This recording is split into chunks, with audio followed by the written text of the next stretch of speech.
रांजों बिटिआरनि बायजोआव रायजो जानाय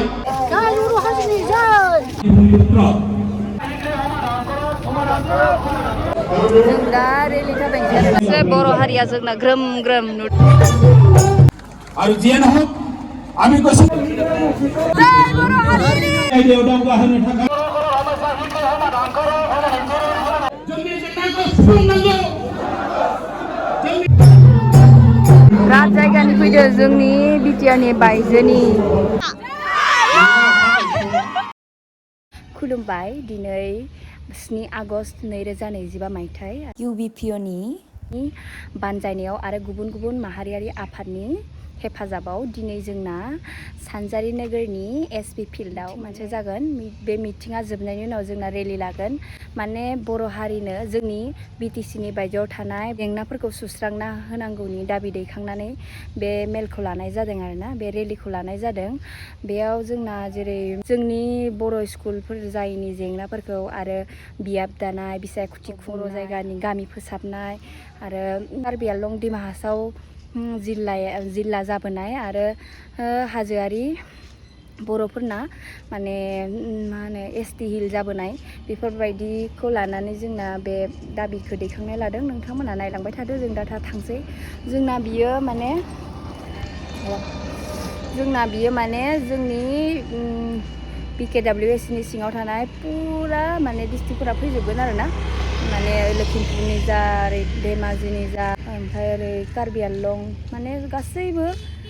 सुबुंफोरा माने हेफाजाब होगोन दा ग्रोम ग्रोम मानसि जागोन नोंथांमोना नायलांबाय थादो दिनैनि भिडिअखौ जोंनि बर' हारिनि थाखाय दिनैनि बे भिडिअआ आरोना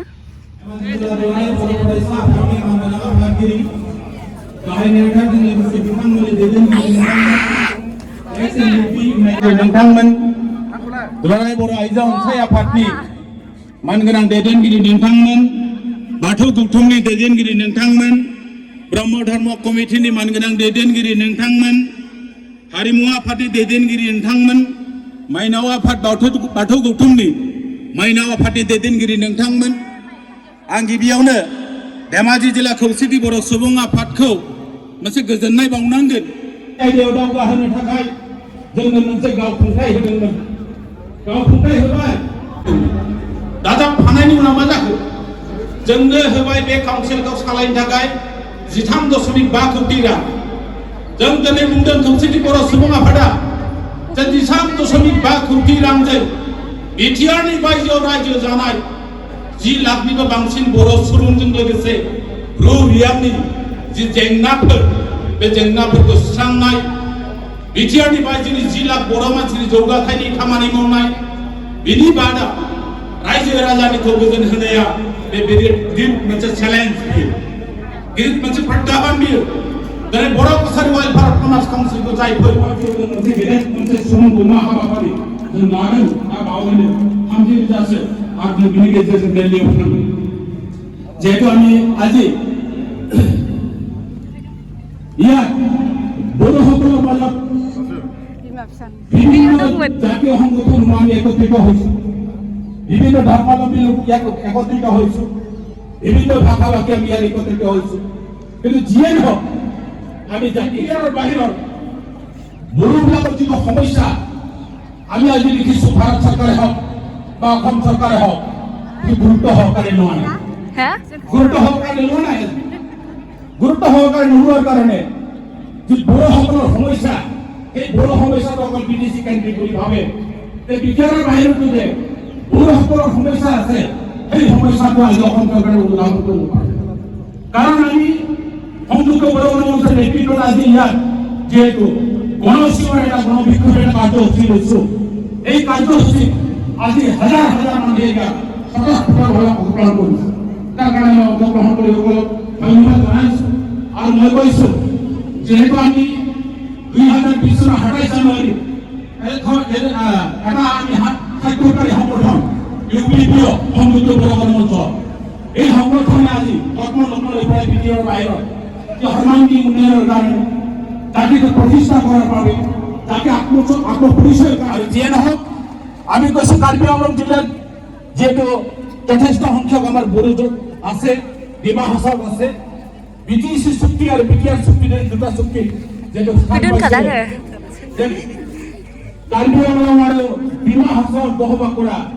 बर' हकरा पाहारिया जनजाति हिसाबै मर्যাদা দিব কিন্তু এই পাহাৰীয়া জনজাতি হিচাপে মৰ্যাদা নিদিয়াৰ কাৰণে তাত থকা বড়োসকলৰ যথেষ্ট অসুবিধা হৈছে চাকৰি বাকৰি হওক ভূমিৰ ক্ষেত্ৰতে হওক বা শিক্ষাৰ ক্ষেত্ৰতে হওক যথেষ্ট অসুবিধা হৈছে যোৱাবাৰ আমাৰ বড়ো ল'ৰা এজনে বড়ো ছাত্ৰ এজনে জনগোষ্ঠী হয় অসমৰ ভিতৰতে যে আমি ভূমিপুত্ৰ সেই হিচাপে আমি এটা ডিমাণ্ড দিছোঁ যে নাগাসকলৰ যদি নাগা ৰেজিমেণ্ট ইয়াৰ আৰু বিয়াৰ বাহিৰত যিহেতু 35 লাখ মতকৈ অধিক বড়ো মানুহ আছে ভাৰতবৰ্ষত সেই জনগোষ্ঠীটোৰ নামত এখন সন্মানজনকভাৱে বড়ো ৰেজিমেণ্ট জমি জেনাকো স্পং নাগো জমি জেনাকো স্পং নাগো ইনকলাব ইনকলাব ইনকলাব গোবিন্দন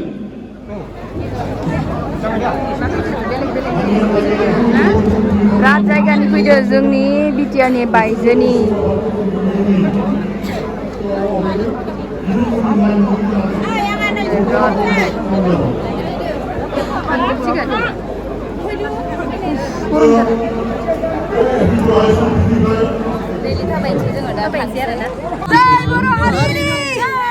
फंबाय दावखोलांसै जोङो नोंथांमोना नायलांबाय थादो आदै आदै दे जै होन भिडिअ ओंखारनायनि नै आदै नै सिख्लाफोरा फैजोबदो ब्राव ब्राव जै होनदोब्रा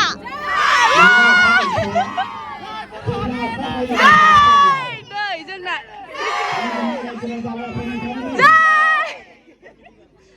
अन्थाव सिख्लाफोर नै लाइन लाइन थांजोब्बाय नै बेसे बर' हारिया जोंना ग्रोम ग्रोम नुदोंना रायजोफोर जों ओंखारलांसै दा फै जोंनि BKWS नि सिङाव थानाय गासैबो डिस्ट्रिक्टनि मानसि दं बेयाव जोंबो दा बर' हारिनि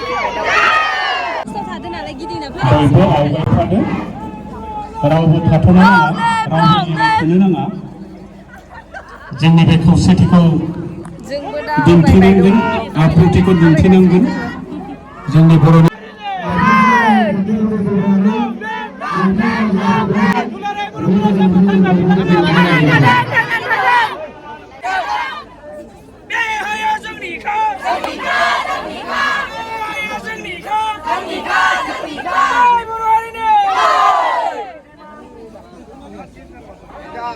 जोंना बेसे बुरजा दाबो ओंखारलांनो हायाखै ओरैबायदि ग्रोम ग्रोम ज' ओंखारबोखादों माने जोंना बयबो नायाखै थांबाय दं नै एब्रे एब्रे नै बेसे फैदों ग्रोम ग्रोम बोरायलाय बुरिलाय सेंग्रालाय सिख्लालाय गथ'लाय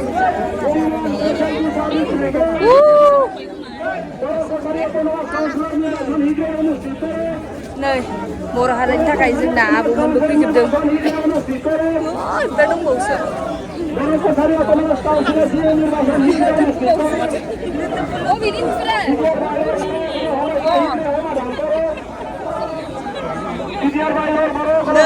नै दाबो ओंखारख'नो हायाखै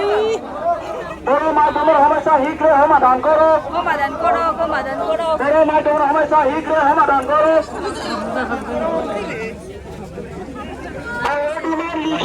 बेसे ग्रोम ग्रोम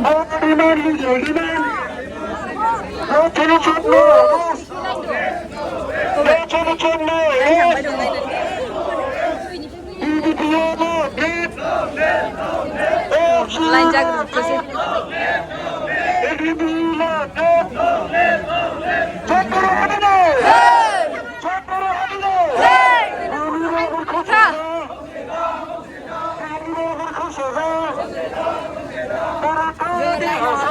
लाइन मोनांबाय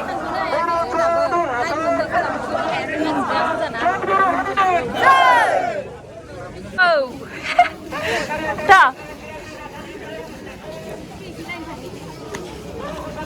नै ग्रोम ग्रोम खानाया माबा नांबाय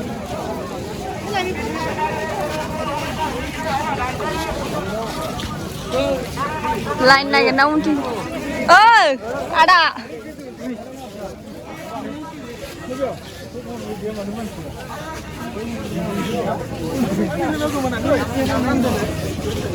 लाइन जादों जों लाइन नै गिदिं लाइन जाबाय आया সমাধান করো বড় কসারি অটোনমাস কাউন্সিলর নির্বাচন হিগড়ে অনুষ্ঠিত করো বড় কসারি অটোনমাস কাউন্সিলর নির্বাচন হিগড়ে অনুষ্ঠিত করো কসারি অটোনমাস কাউন্সিলর নির্বাচন হিগড়ে অনুষ্ঠিত করো বড় কসারি অটোনমাস কাউন্সিলর নির্বাচন হিগড়ে অনুষ্ঠিত করো বড় কসারি অটোনমাস খানানি ভাই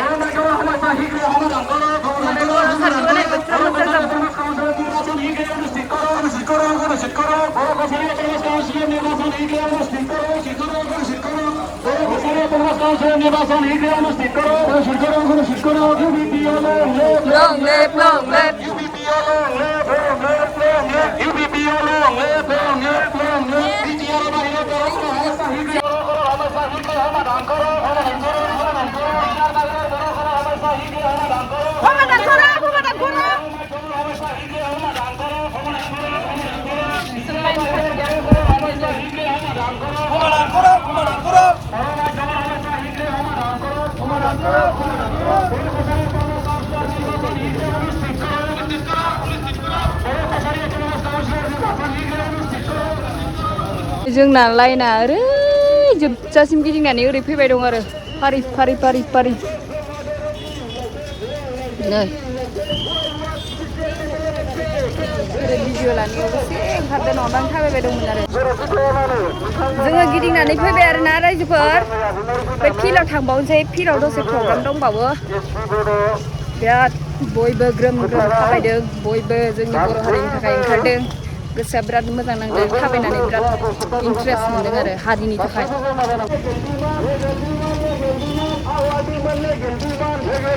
नै जोङो फैफिनबाय आरोना नै बिथिंनिफ्राय हाबजोबलांफिनसिगोन फिल्डआव नै आबैया बेसे खस्थ' बर' हारिनि थाखाय फैदों ना आबै जै बर' हारिनि आबै जै होनदो बर' हारिनि जै नंगौ आबैयाबो जोंनि हारिनि थाखाय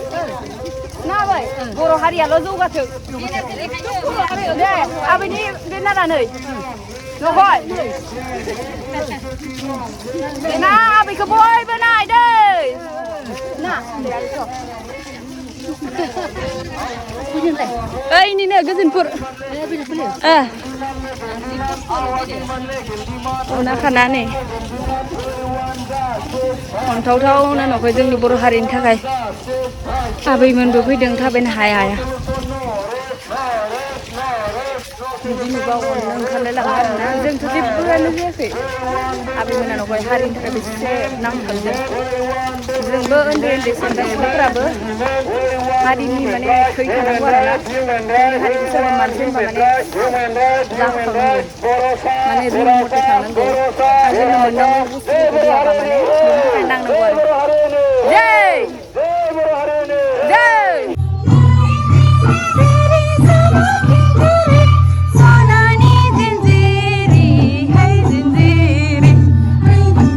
खाथियाव फै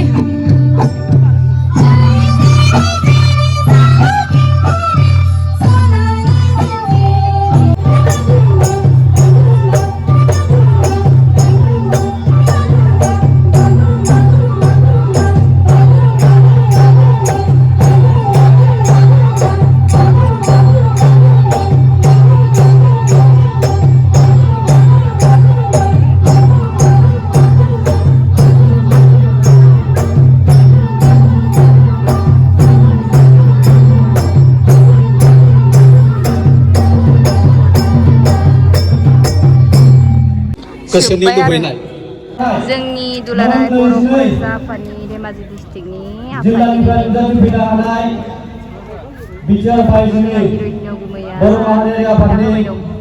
जोबजासिम नायनायनि थाखाय गासिबो जोबोर गोजोननाय थाबाय आरो गासिबो नुनायनि जाय आंनि भिडिअखौ शेयार खालामलायबानो जाबाय आरो ना वाट्सएपफोराव एपफोराव आरो सोरनोबा लोगोफोरनोबो हरबानो जाबाय जोंनि बर' हारिया बेसे ग्रोम हारिनि थाखाय ओंखारदों गोसोआ बिराद मोजां नांबाय आरो बिदिनो जोंना उन्दैनिफ्रायनो आंनि मथेबा बा बिमा बिफाया गथायनो माने बर'नि हारिनि थाखाय फोरोंबोखानांगौ थैया माने उन्दैनिफ्रायनो जाबोनांगौ आरो होमबासो हारिनि थाखाय जोंनि उन्दै गथ'फ्राबो नांथाबगोन जै बर' हारिनि